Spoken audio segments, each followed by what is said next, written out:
But the fact of the matter is the prophet is not applying it to any other event than the one that he's talking about, which is the return of the Jews from captivity. Even the Jews don't know that, so I don't want to say this is a Jewish interpretation. This just is what the book says. Now, I would go further than that. I'll tell you that this, I think Isaiah 40 to 60 something, or wherever it's thought to leave off, was actually given to Cyrus as a prophecy of his success and his coming, to convince him to let the Jews return from Babylon to rebuild their homeland. And there's passages in here which are addressed to Cyrus, literally. And Cyrus, if you know the history, is the Persian conqueror who destroys Babylon, conquers it, and then lets the Jews who are there go back to rebuild their temple in his honor. And I think that's why this was tacked on to Isaiah. That's why I'm talking about it now. Because they wanted to give this new poetic greeting of Cyrus's coming. They wanted to give it such prestige that Cyrus would be able to be impressed by it. So that they could say, look, Cyrus, we knew you were coming. In fact, our prophet even called you by name. Because, in fact, in this chapter 40, 60 material, Cyrus is actually called by name as the Messiah. They say, my Messiah, Cyrus. And he will accomplish my whole plan. And I think that this is for reading people reading in university, not in a religious institution. People want to read it carefully, not just for spiritual uplift, which is good too. But you can read it for uplift because it's so beautiful. But I think that that was tacked on here, that's what I'm talking about, for that reason. So that they could say, look, Cyrus, our prophet foresaw your coming 200 years ago. You know, Isaiah wrote this 200 years ago, and he knew you were coming. And he wants you to let us go. He wants you to free us. He wants you to send us back to our homeland. And the reason I'm talking about it now is because I think that's how Isaiah got to be this way.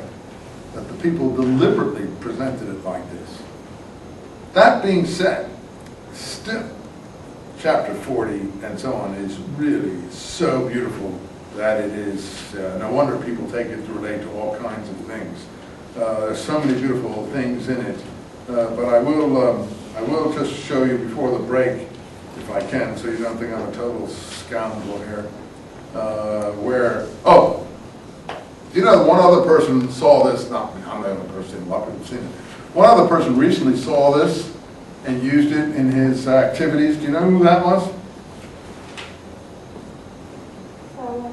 David Koresh. Did you ever hear of him? He was the one in Waco who they, he had his whole following down there, and he said that he was the Messiah, and he called himself David because that's the name of them. So I think he came from San Diego. And he took the name Koresh. Well, you know why he took the name Koresh? Because Hebrew for Cyrus is Koresh. And he knew that Isaiah 45:1, I'll show it to you.